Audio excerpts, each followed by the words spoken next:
뮤지컬 위키드를 비롯해 유명 뮤지컬이 무대에 오르는 뉴욕 브로드웨이의 거슈인 극장은 한 해에만 수십만 명의 관객이 드나들 정도로 유명한 곳입니다. 미국인뿐만 아니라 공연 예술을 사랑하는 사람이라면 한 번쯤 가봤을 이곳. 그런데 여기 있는 무대예술 명예의 전당에 극작가 오스카 와일드, 배우 캐서린 헵번과 함께 나란히 새겨진 한국인의 이름이 있다고 하는데요. 그 주인공은 과연 누구일까요?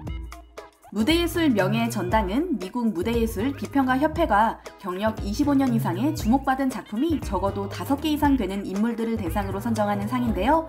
선정 과정이 무척 까다로운 만큼 그 영예도 대단하다고 합니다. 한국계 중 유일하게 무대예술 명예의 전당에 오른 인물인 고 윌라김의 특별한 삶을 조망해봅니다. 멋스러운 검은색 모자를 쓰고 올블랙으로 치장한 96세 할머니가 쾌활한 얼굴로 극장에 들어섭니다.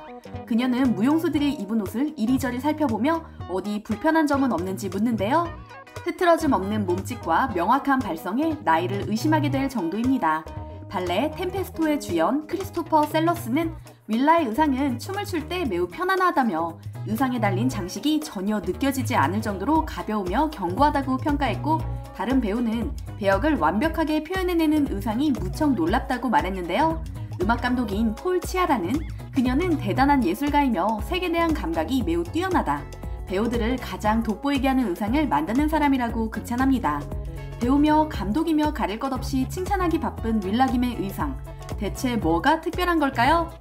150편이 넘는 뮤지컬과 발레, 연극 의상을 제작한 윌라김은 뮤지컬의 아카데미상이라 불리는 토니상을 2차례 수상하고 방송 프로그램에게 주는 에미상 역시 2번이나 받았습니다. 현대 미술 후원자 패기 구게나임, 발레 안무가 조지 발란신과도 가까운 사이인 그녀의 별명은 바로 드래곤 레이디. 항상 새로운 것을 추구할 뿐더러 좋은 의상을 만들기 위해 절대 타협하지 않기 때문인데요. 까다로운 뉴욕의 예술가들이 윌라야말로 진정한 디바라고 말하는 이유는 바로 이런 완벽주의에 가까운 기반이었던 것이죠. 지난 2016년 99살의 나이로 별세했지만 90살 중반을 넘어서도 그녀는 현역으로 활동할 정도로 엄청난 에너지를 지닌 사람이기도 했습니다. 그녀가 현장에서 쓱쓱 스케치를 하며 배우들과 이야기를 나누는 모습은 감탄을 자아낼 정도죠. 무대 의상에 있어서만큼은 전 세계 탑이라고 해도 과언이 아닌데요. 그녀의 삶이 특별하게 느껴지는 것은 단순히 그녀가 미국에서 성공한 한국인이기 때문만은 아닙니다. 초기에 그녀가 업계에서 주목받았던 첫 번째 이유는 동양의 신비가 물씬 풍기는 창의적인 디자인 때문이었다고 합니다. 대학에서 패션 일러스트레이션을 전공한 그녀는 졸업 후 영화사에 일자리를 구합니다. 유명 무대예술 전문가였던 바바라 카린스키의 조수로 일하게 된 윌라김은 1950년대에 뉴욕으로 거처를 옮겨 프랑스계 미국인 작가인 윌리엄 펀 듀부아와 결혼을 합니다. 그리고 본격적으로 무대 의상 분야에서 이름을 알리기 시작하죠. 그런데 미국에서 나고 자란 그녀가 어떻게 한국적 색채를 작품에 녹여낼 수 있었을까요? 사실 그녀는 대한인 동지회 소속 회원으로 독립운동을 위한 자금 조달을 맡았던 독립운동가 김순건 선생의 장녀입니다. 부모님이 뼛속까지 한국인인 집안에서 태어났죠. 한국 이름은 김월라라고 하는데요. 사실 어릴 적에는 자신의 아버지를 그다지 좋아하지 않았다고 합니다. 어려운 가정 형편에도 불구하고 지인들을 초대해 대접하는 아버지의 모습이 못마땅했기 때문이었다고 하는데요. 성인이 되어서야 아버지가 어떤 사람이었는지, 당시 집을 드나들던 이들이 독립운동가였다는 사실을 깨닫게 되었죠. 2005년에 작고한 윌라김의 친동생 김영옥 대령은 2차 대전과 6.25 전쟁에 참전했던 한인 최초의 미군 장교였습니다. 이탈리아와 프랑스에서 최고 무공훈장을, 미국에서는 무공훈장을 받은 전쟁 영웅으로 한국에서도 잘 알려진 인물이죠. 이처럼 그녀의 가족 모두 평생 미국에서 살았지만 남다른 애국심에 한국인이라는 뿌리를 잊지 않은 것으로 유명했습니다. 이런 가정 환경에서 자란 그녀다 보니 중년 이후에는 미국에서 한국 문화를 알리는 데도 앞장섰다고 합니다.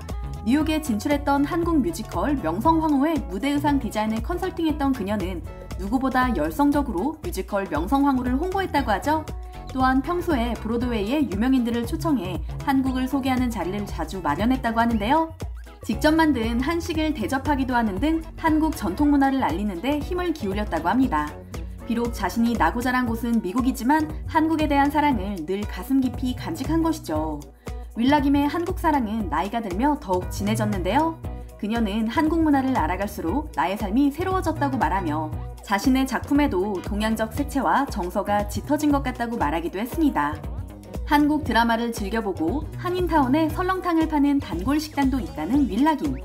그녀는 한 인터뷰에서 내 속에는 한국인의 피가 흐른다며 훗날 한국인들에게 자신의 일에 관해 치열하게 고민하고 늘 진지했던 사람, 자기 관리에 엄격했던 사람으로 기억됐으면 좋겠다고 말했는데요. 소수에 속하는 동양계 이민자로서 유색인종의 가혹하기 짝이 없는 미국 공연계에서 그녀가 얼마나 치열하게 살았는지 짐작할 수 있는 대목이죠. 이와 같은 공로를 인정받아 윌라김은 2009년에 대한민국 문화예술상의 보관 문화훈장을 받기도 했습니다.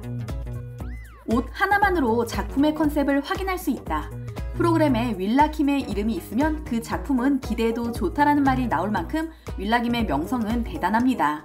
앞서 말한 것처럼 생전에 윌라김은 남에게 쉬워 보이고 싶지 않다. 최대한 까다로운 여자였으면 좋겠다고 여러 매체 인터뷰를 통해 밝힌 적이 있는데요. 그녀의 말처럼 매사 완벽주의를 고집한 프로였습니다. 또한 의상 제작 시 6개월의 작업 시간이 주어진다면 그중 4개월을 리서치에 할애할 정도로 사전 조사를 치밀하게 하는 것으로 유명했는데요. 누구라도 자신의 일을 잘 해내려면 완벽주의자여야 한다고 생각한다며 구태의연한 공식 대신 늘 새로운 모험을 꿈꾸며 산다고 말하는 그녀의 눈은 20대 청년보다 더 밝게 빛나는 것 같습니다. 한편 윌라김의 대표적인 작품으로 1981년 듀크 엘링턴이 작곡한 뮤지컬 세련된 숙녀들을 꼽을 수 있습니다.